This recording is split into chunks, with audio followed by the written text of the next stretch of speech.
Yo, guys, what's going on? Lucky Cheese 7 is back again to give you guys Chainsaw Man Chapter 101 live stream discussion. Chainsaw Man Part 2, Chapter 4? Yeah, Chapter 4. Oh my god. I'm trying to figure out where to begin with this chapter because that's interesting. 4 chapters into part 2, and we're getting new things about Asa every single time. Um, I say new stuff, but you know, getting more between her and the War Devil. But let's take a little trip into the chapter itself first, because chapter starts out. You have Asa holding over her shoes, the shoes that Yuko gave her, and she says, "Yeah, about yesterday. Thanks for the shoes. You can have them back." And Yuko's just like, "Huh? You said I said you could keep them. That's okay. They were a little too small. Too bad." Yeah, and then you see a little smirk on Yuko's face. And then she says, "Hey, do you want to go into town to look for devils after school today? There'll be way more devils out in town, guaranteed. We can avoid the jerks at school that way too." And that's kind of something I brought up in the chapter 100 of live stream discussion, is where we had the preppy girls, if you will, the preps, as I like to call them, who threw the meat onto Asa's shoes and her locker room, which I felt bad. Honestly and genuinely felt bad for what she had to go through, but it's a high school trope. What more could you ask for? But having said that, you see Asa like just thinking about it, and then she says, "Sure, I could be down for that." Awesome. Chainsaw Man, Chapter 101, After School Devil Hunters. And I remember looking at this panel in particular, and I was like thinking, okay, I want to see if I can spot Denji anywhere. And I know that's what a lot of people have been doing, especially coming off from chapter 99. Like, everyone's been doing that. Not 99, 98, yeah. Ever since the first chapter of part 2, everyone's just like, yo, where Denji at? Where Denji at? And everyone's doing the same thing. So it's one of those things where it's like an I spy situation. Where you're like, where could the boy possibly be? And there's nothing in the panel in particular, but we see a fish cake. I guess Yoshida skipped school today. Is he serious? Or is he not serious about joining the Devil Hunters Club? And then Asa says, "Why'd you decide to join Yuko?" "'Cause I want to see a devil hunter. Duh. You can earn big paychecks even without a college degree," which is actually kind of interesting to consider and like really think about too. Not to mention my parents got killed by a devil. So I'd be like an Avenger. Perfect, right? And immediately Asa relates to that because if y'all remember from the first chapter, we do know that Asa's parents were killed by a devil too. So you kind of see not how enthusiastic she is, but it's something she relates to where she's like, "Yeah, me too. My parents were killed by a devil too." And Yuko's just like, "Really? Is that why you're joining too, Asa?" Which you start seeing she's a little bit more embarrassed again, like, yeah, more or less. And oh my god, this next panel that I saw, I died for a quick second because that y this man Fujimoto, oh my god. Oh man, this is gonna sound so wrong, but we're kinda like manga main characters, don't you think? And I'm just sitting here in the back, just like Fujimoto, really, we're doing the fourth wall again. Like, again, go back to chapter 2. Because again, it appears Chainsaw Man hasn't appeared for yet another week. I'm like, really? That's totally gonna say something about chapter 2. Didn't get him in chapter 3, and now we're getting this. Oh, it's almost like we're the main characters, don't you think? I'm like, well, I mean, based off the first few chapters, that's the impression everyone's getting. I'm not complaining. I actually think that's a really, really cool thing, personally speaking. When we become devil hunters, we should partner up as buddies, like two avenging angels of death.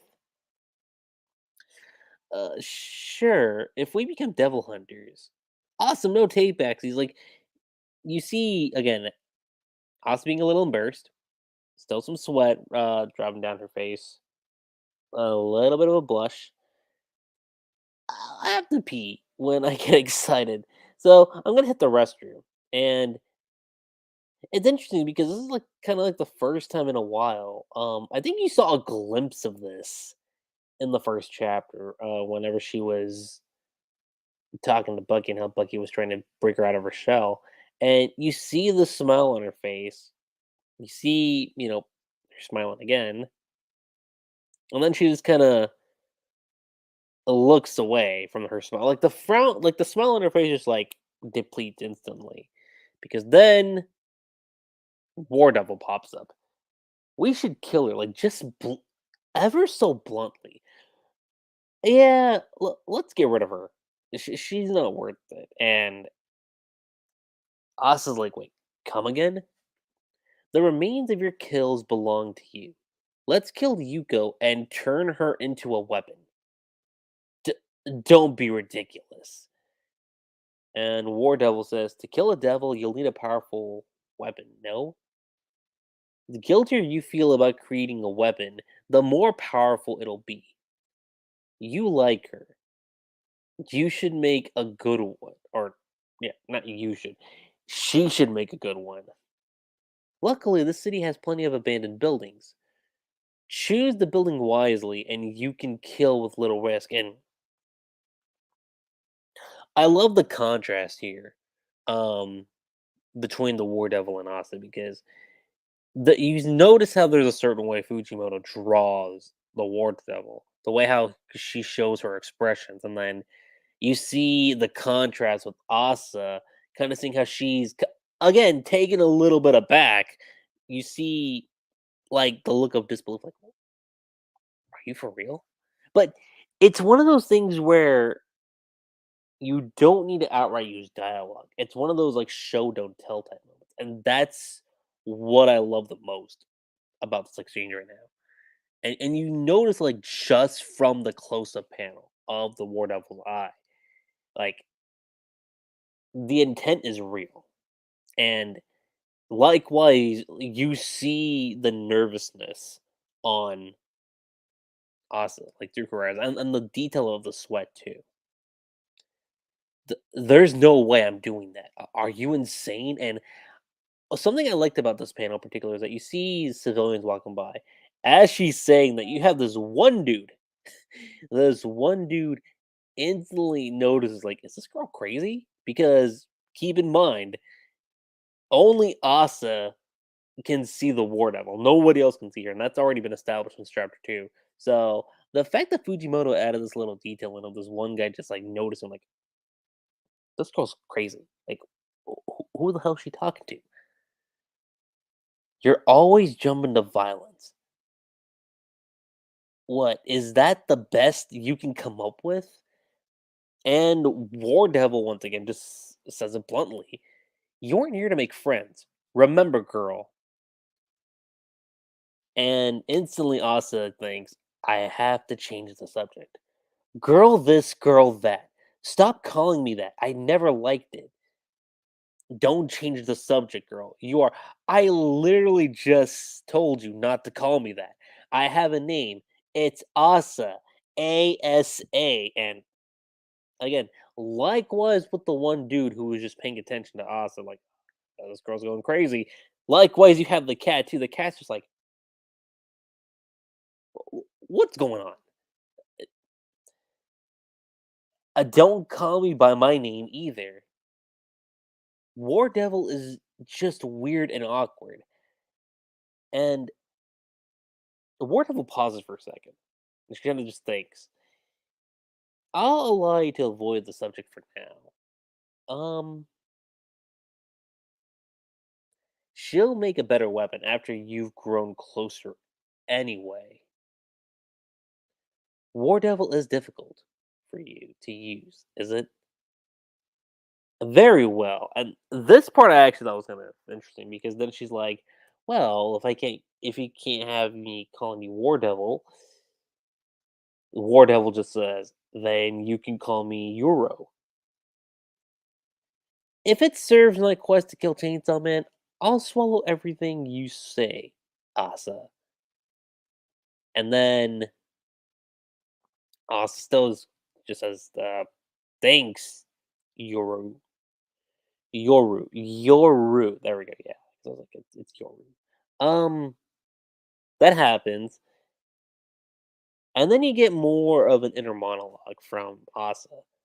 Kill Chainsaw Man. Turn Yuko into a weapon. I don't care about all that disturbing stuff. I haven't had this much fun in forever. I couldn't care less about anything else. And we're seeing her and Yuko just passing through town. You got Asa holding her weapon. Likewise with Yuko. And then you kind of see what looks like a television screen, just by the way how Fujimoto has it laid up with like the little static frequencies. Folks, do you know the leading cause of death for Japanese people?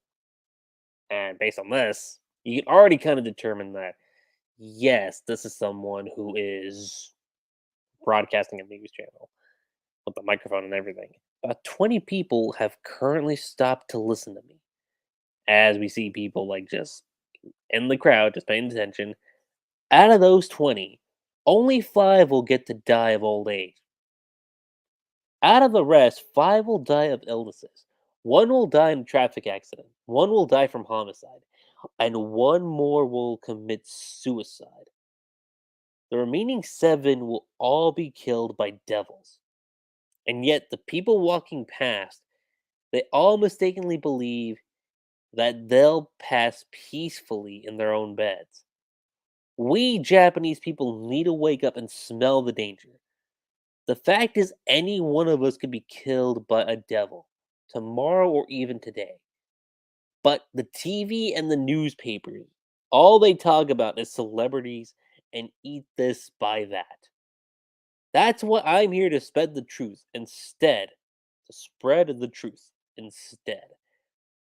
As he's raising his finger up, I repeat, 7 out of every 20 lives are abruptly snuffed out in devil attacks, and we see Asa and Yuko approaching a devil. Now, what was interesting here is we see a devil kind of just throw people off uh, off the balcony, and it took me a second to realize this, but the moment I saw the devil, I was like, wait, hold on a second. I've seen that face before. And I actually had to go back and check volume 1. And interestingly enough, it was the bad devil. And I remember I was sitting there going like, wait a second, didn't Denji like eliminate you? So it was something that just caught my attention and had me going like, okay, so the bad devil's back. And again, as the broadcaster's going, make no mistake, mankind is at war with the devils. Interesting because Yoru is the war devil herself. But you're seeing the bad devil munching on a guy's hand, like stretching it out, if you will, holding him By the waist,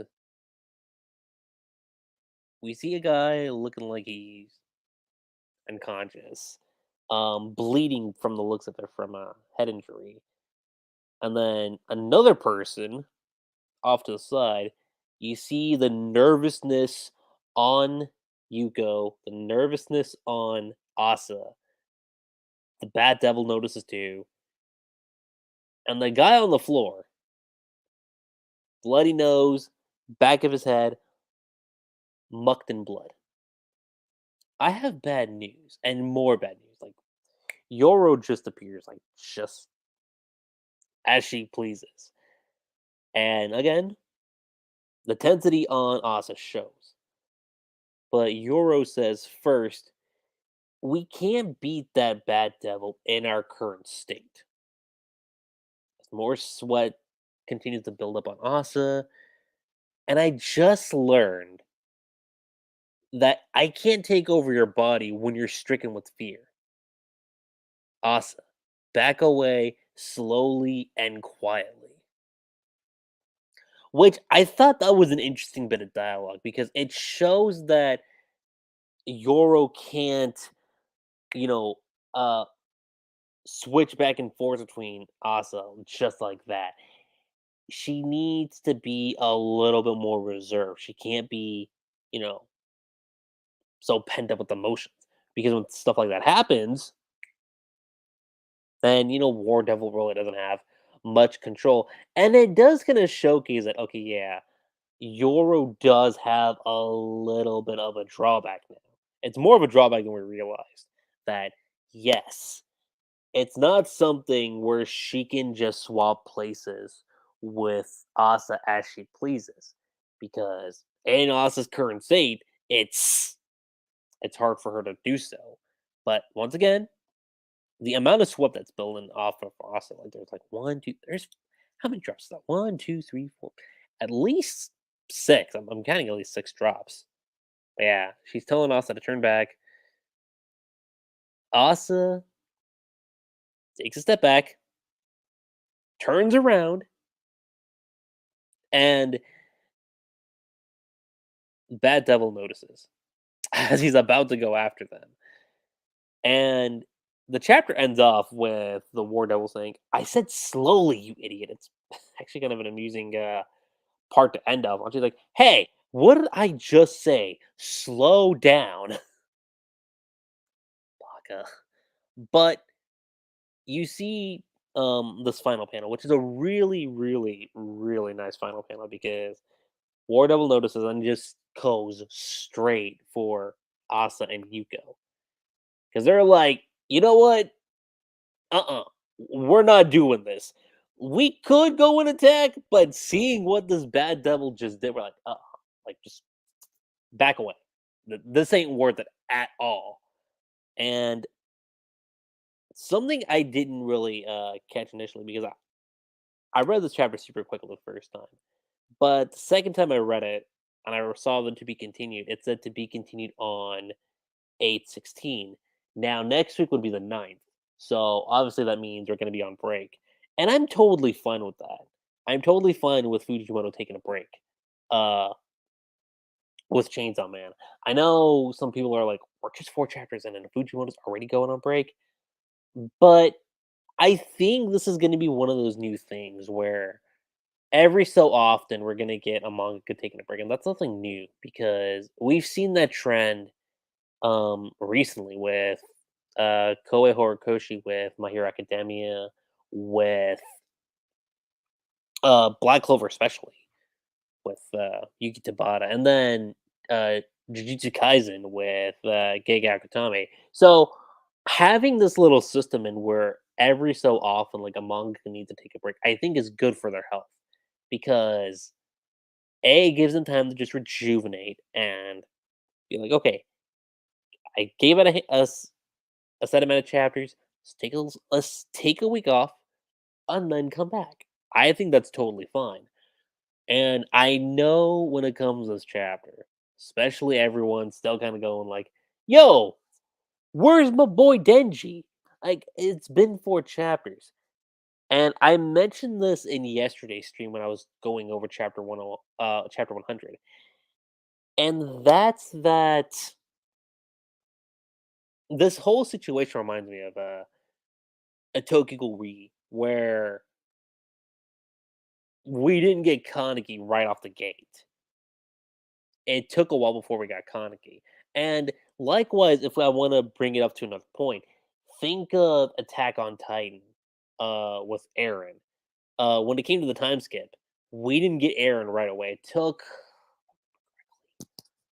like 4 or 5 chapters before we got Aaron again. So it's kind of like that where we're slowly building off towards seeing Denji. And I think the fact that we're not seeing Denji means we're probably going to get a whole better reveal for what's to come. Because honestly speaking, it would have been super easy. Start off the school arc, introduce to Asa, and then you have the first chapter just end off with Denji saying, "I'm late. I'm sorry." Like you could have done something so simple like that, but the fact that we didn't, I think, says a lot for what Fujimoto has to tell with this story. And I just noticed, hey, real life, how's it going? As for where I'm reading the chapter, look on Manga Plus. Manga Plus is normally where the Chainsaw Man chapters normally drop, so that's where I would go to read the chapter. But having said that, how does this chapter compare to, say, chapter 100? Which I did say for milestone chapter.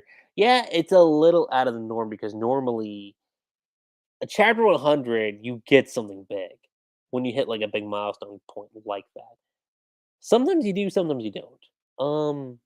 I know Hero does a really good job of tackling milestone points. Same thing with Ishida. Same thing with again Hajime Isayama. I don't remember if we had something monumental for my hero with its big 100 chapter mark, but it's not like a necessary thing where okay, we hit a big milestone point, so we need to expect something big because I feel like hey, you do that, some's gonna feel a little wonky, if you will. That being said, though, chapter 98, chapter 99, I gave pure perfections. Chapter 100, I gave the rating of amazing. This chapter in particular had something the last chapter did, where last chapter felt a little bit stale on terms of story progression. This chapter definitely had that progression where it's kind of had the same formula as last chapter where it's still taking its time, but I think there is definitely a lot that we're seeing here in this chapter because yeah, kind of like going on with chapter 2, we're still seeing more of a dynamic struggle between Asa and the War Devil or a Yoru now because now hey, the War Devil has a name because if you keep constantly going by that, it's like, okay, War Devil, War Devil, War Devil. So I like that now Fujimoto's kind of like, well, the Chainsaw Devil is Pochita, so why don't we give the War Devil a name too? So the War Devil's name is going to be, oh my god, what was it again? Hey, let's give her Yoru as a name, which I think is cool. Kind of makes me wonder if like the other devils are gonna have a name because they're still I was gonna say the conquest devil, but if we're going by the four horsemen of the apocalypse, and I know that's what each of these devils are based off of.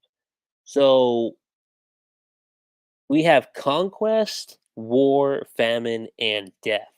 So in terms of that system, conquest you could link that up with control. That was Makima. For war, we have Euro now, the War Devil. There's still Famine and the Death Devil. Now, the Death Devil, I think you could instantly link that up to Hunger.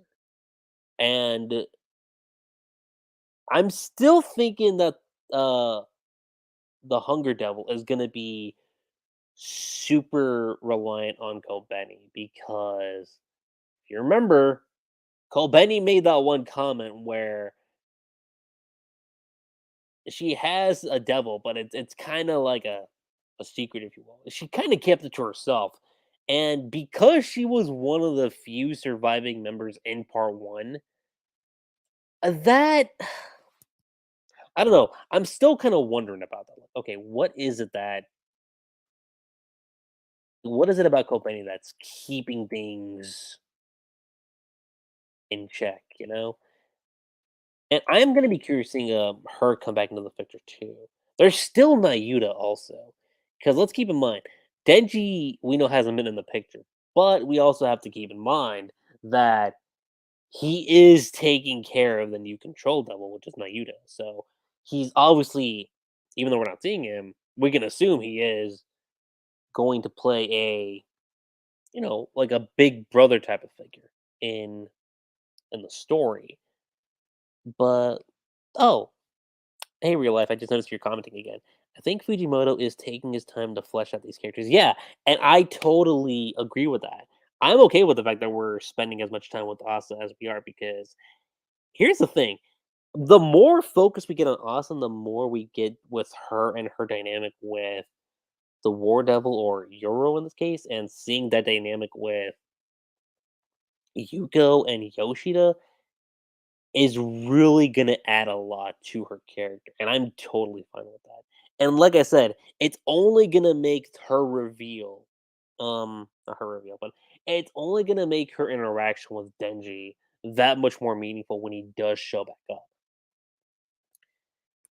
But let's see here. Black Clover had big chapters 100 and 200. Let me double check on 100 real quick. I remember 200 kind of being a big deal, but let me see what we had with chapter 100. Chapter 100 of Black Clover. What did we get with that? Oh yeah, yeah, that was a pretty big one too.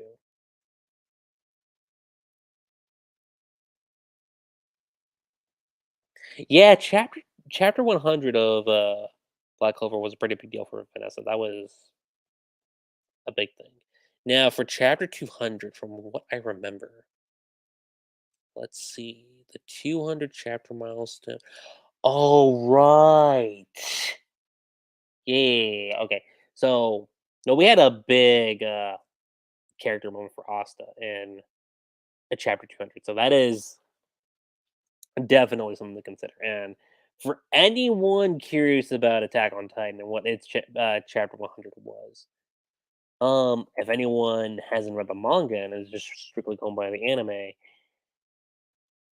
um, let's just say this: a declaration of war is what happened. That was chapter 100 of Attack on Titan. Was when Willie was there, and he was like, "Then I declare a declaration of war." And then Aaron said, "You know what? Fine. You declare war, and I will attack." Which was a huge moment. That was a super, super huge moment for Aaron's character and for Attack on Titan in general because it's like, oh shit. I did not think we were gonna go in this direction, but hey, it did showcase growth. I say that, and then I look at the ending, which I don't even want to get into that topic. Now for Tokyo Ghoul, I do kind of want to into that. Eden Zero had something too. I want to add on to that. Eden Zero had something not with Chapter 100, but with Chapter 101. What you could say was kind of like a lead into Chapter 101. But as far as Tokyo Ghoul's concerned, yeah, okay, yeah. So Tokyo Ghoul had a pretty big one too. With Centipede. Tokyo Ghoul Re, on the other hand, when it came to its Chapter 100 mark, we get with Tokyo Ghoul Re. I know I'm just kind of rambling on at this point, but it's just interesting because it's something I should have taken into account with chapter 100. But I don't know, it's kind of fun. So chapter 100 of Tokyo Re, from what I remember, Looking at it right now, big thing with that.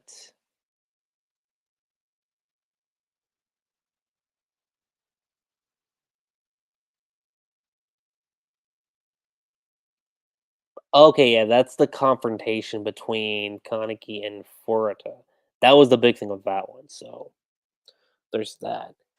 But at this point, I'm just kind of rambling on, guys. I like I said, the chapter as a whole, it's amazing plus. It's an amazing plus chapter of Chainsaw Man. I'm okay with the fact that we haven't gotten Denji quite yet, but since I brought up Tokyo Ghoul, we did technically see Kaneki in the first volume.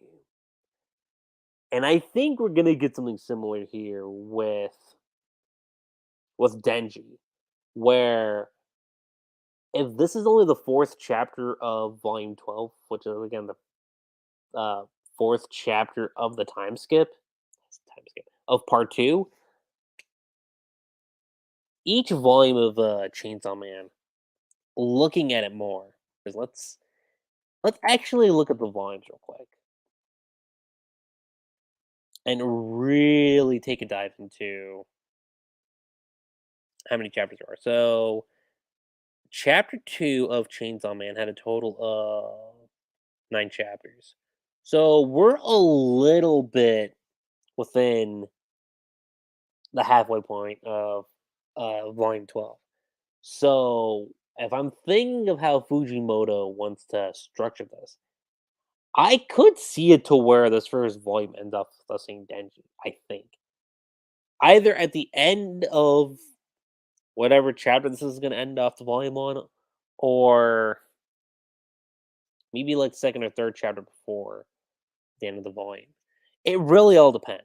But outside of that, you guys, that is pretty much all I gotta say. It's Chainsaw Man, chapter 101. I really like where we're going. I love seeing more of Asa and getting more of an appreciation for her character, seeing that dynamic she has with Yoro the War Devil. Um, Especially ending off on a pretty amusing note with her and Yuko running away from the Bat Devil and Yoro going like, "Hey, well, I said slowly. You're only gonna attract its attention more." But that being said, you guys, that's pretty much all I gotta say for this week's chapter of Chainsaw Man. Let me know what you guys thoughts are about the chapter. What's your favorite part about it? Are y'all still missing Denji? Obviously, everyone's missing Denji at this point. When do y'all think we're gonna see Nayuta? When do you guys think we're gonna see Kobeni? And how do you guys think they're gonna get out of the situation with the Bat Devil? And last, but certainly not least, supposedly we're getting a new PV in a few days from now, which I'm really looking forward to for the anime. And you will definitely expect a stream from me just talking about the anime PV. And I'm gonna be super curious as to what we're gonna get in that too. Since we won't get a chapter next week, I'll do a special Chainsaw Man stream regarding what I think we could get and where things could possibly lead into. But aside from that, guys, that's pretty much it. I'm Lucky7. Don't forget to subscribe to my channel for more Chainsaw Man, and I'll catch you guys next time. Peace.